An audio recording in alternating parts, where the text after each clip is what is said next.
We recently rewatched The Wizard of Oz. I know it's been all about Wicked lately, but sometimes you've got to go back to the classic. And the whole "there's no place like home" thing got me thinking about home and what it represents, especially for kids who have two homes. As we all know, Dorothy's home wasn't extravagant or perfect, and she didn't even live with her mom or her dad, and yet she spends the whole movie trying to get back home. Home is about a feeling of belonging. It's where we feel safe and seen, and where we can return so that we're free to go live our lives and explore and learn and grow. All the things we want our children to be able to do. And in a blended family, there are two homes, and the goal is for them to feel like both places are that source of belonging. I remember several years ago, early in my life as a stepmom, I noticed that the kids say mom's house and dad's house, and that stung. It made me feel sad. I thought, oh gosh, I grew up in a divorced home, but primarily I lived at my mom's and visited my dad's, which came with another set of challenges. But now more and more families are doing 50-50. So a lot of kids are living half time in one home and half time in the other. And there's no clear one home. And that made me feel kind of sad for them. Now, I do understand that for kids in this position, saying mom's house and dad's house may just be easier for clarity, and it doesn't mean that they don't feel at home in both places. But it did get me thinking about this idea of home, and that it was getting split into two addresses, and how could we make sure that they feel supported and at home in both homes. So today I want to share a little bit about my experience as a step-parent, helping to create this home environment for our family, for the kids. And remember, as a step, it is your home too. And I will be talking about that in another upcoming episode about feeling at home in your own home. But today I want to make it about the kids. I want to focus on what we can do to create a supportive environment for them to thrive and truly feel at home. I'm Deanna. I'm a mom and a stepmom, and like you, I'm just figuring this out as I go. But I have learned a lot over the years. And when I think back to those early days as a stepmom, I know I was overcomplicating it. This concern about home and this need to provide a stable home environment, I feel like I focused a little bit on the wrong things. I think that I thought I needed to make it really perfect for them. And not only was that creating extra work for me, but I think it was actually doing the opposite of what I hoped. My heart was in the right place. I thought, well, their lives have this inherent instability with all the back and forth. So whenever they come back, I want them to feel like everything is really stable and there's great routine and all of that. And again, there's nothing really wrong with that except that it can go too far. It's kind of like the extended version of hosting a party. When you go to a party, you're more likely to have a good time and feel comfortable if the hostess is comfortable and relaxed. And if somebody is tending to your every need, it can feel a little bit performative and not really as comfortable and homey. In those early days, I picked up on that and noticed that the kids seemed to have a better time and be more relaxed when I wasn't controlling the environment so much or trying so hard to make it feel perfect. This is great news for you as a step parent because it basically means you don't have to try so hard. You don't have to do so much. Again, sometimes, for example, I would feel like, oh, if we're going to do a craft, it needs to be a craft that I researched and picked out and got all of the supplies for and made sure the table was clean before we started. They don't care. They would rather that I hand them an Amazon box and some crayons and let them just make something. And this idea of less is more and you don't have to do so much is one I'm continuing to learn all the time. We just came off of a rainy weekend, and at the beginning of it, I was like, oh, I should get some things ready to make some things. We should make this kind of cookie. We should do this craft. And the two things that ended up being the most entertaining for our kids were the aforementioned just hand them a box and let them make stuff project, and then this one that happened kind of organically where all three kids made their own little forts, and as I was doing laundry and putting it away, they made up a game where they wanted me to be a momster and try to take pictures of them, and if I could capture a picture of their face, if they snuck out of the fort and I got a picture, then they were out of the game. It wasn't the most efficient way to do laundry, but I got laundry done and they had a good time and there wasn't a huge mess to clean up, so it was a win. I share this story because to me it kind of exemplifies this idea of home. Everybody felt really safe and everybody was having a good time and there wasn't a lot of effort or production put into it. So give yourself permission to keep it simple. And that also means you don't have to tidy before they arrive. Doing that can actually signal to them you are a guest here versus you belong here. Our home is lived in. Sometimes they come back and I just picked up and it happens to look really nice. Other times when they come back, it's kind of messy and that's okay. It's their home. It's not a hotel. And they also have some responsibilities in the home. As members of the family, not guests, they're responsible for picking up after themselves and behaving in the home as if it is their home, because it is. When I think back on those early days as a stepmom, I think the part that I got right was understanding that they needed some predictability. I wanted them to feel like when they came to our house, they knew what to expect. And so that can be a lot simpler than I thought it needed to be. What I'd like you to take away from my experience is, yes, it is a good idea to emphasize some routines and want some predictability and stability for your stepkids. But you don't need to overcomplicate it. It can be simple. And this is something I come back to very often, which is it's much more about how it feels than how it looks. You want your kids to feel at home. That means relaxed, that means comfortable, and that may not align with your visions of what a home should look like.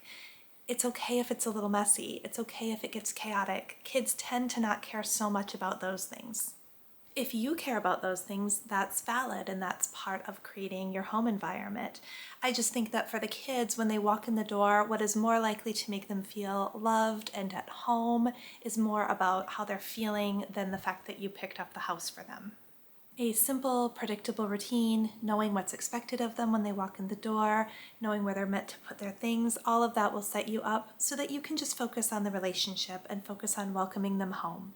Now, depending on your custody arrangement and how the kids go back and forth, you may do this differently, but with our family, the kids don't take much back and forth between households, mostly just school supplies. So they have their own room at our home and their own room at their mom's house. And that can make it feel like, well, that's their room. Of course, they should feel totally at home there. But there are also ways that we can support them feeling like their room truly belongs to them and really is their own space. And this may mean letting go of some of your ideas about what you think their room should look like. In our family, we decided to let the kids pick out their own colors of paint for the walls. And I'll be honest, I thought that the shade of pink selected made me think of the Line and Steel Magnolias. It looks like it's been hosed down with Pepto-Bismol. And I really wanted to encourage toward a softer pink. But you know what? It actually ended up looking really cool. And more importantly, it's hers. She chose it. And I think because my husband and I have given them some freedom of expression in their rooms, they have also sought to collaborate and asked for ideas and things like that. So I still got to be a little bit involved. But again, coming in, I thought, oh, I'll pick out all the colors and I'll make it so nice. And ultimately, I don't think that would have made them feel as at home as doing it the way that we did it. And protecting their space, making sure that they have their own space to feel totally comfortable in, goes beyond aesthetics. It also goes into respecting their privacy, respecting their space. So again, there are some rules about their rooms, but for the most part, they can kind of do what they want to do in their rooms. That is their place to just be totally comfortable and not be micromanaged. And if you, like we do, also have an hours baby, then you may have a kid that lives with you full-time in addition to kids that go back and forth. And this is another one that I think has been really helpful in sort of building that trust and making sure they feel at home. They know, my stepkids know, that our son is not allowed in their rooms when they're not there. He's only allowed in their rooms if they personally invite him. And that way there's no confusion over their stuff. There's no, well, maybe he took it, or where is this that I'm looking for? They know their room will be exactly how they left it. Okay, mostly how they left it. Of course, I do go in and do the occasional sweep of trash and random miscellaneous items that one finds in a kid's bedroom. But the point is, their privacy is respected. And on the flip side of that, we don't want to feel like they only exist in their bedrooms at our house. So there are pictures of them and their art and things like that throughout the home, so that it doesn't just feel like they are confined to only existing in their rooms when they're not here. And on the subject of family photos, this may not be entirely necessary, but I have been very intentional about making sure that it is even. So the kids are all represented in the photos in our home, equally. There are not more pictures of one kid than another. And I actually did go ahead and get a digital frame because that way we can switch things out and add more pictures of them. And I think especially again, because of the blended family aspect, then they're seeing kind of reminders of their belonging in our family. And we also included some pictures that include their mom in that little slideshow as well. And we don't try to pretend that our lives stop existing when they're at their mom's house. So there will sometimes be pictures of us doing something without them. And I actually think that that creates a positive opportunity because sometimes they will ask, oh, what's that? Where did you go? And it allows us to say, oh, this is what we did, and then ask them about their weekend. To me, this normalizes the back and forth nature of our family and our lives, right? So there's no shame in it. There's no shame in the fact that we did an outing without you. And also, what did you do that was cool that you did without us? This embracing of the way that your family exists, to me, makes it feel less like they're going back and forth and it's stop and start, and there's more of a continuity. You're helping sort of smooth that out of like, our lives go on, your life goes on, and we keep kind of reconnecting like this. It's circular rather than back and forth. And actually, as I was just sharing that, I realized I haven't thought of that exactly this way before, but it is rather cyclical. And so back and forth feels kind of jolting and stop and start. But when we treat it more like a cycle, that is a lot smoother and feels cozier and allows for that feeling of home.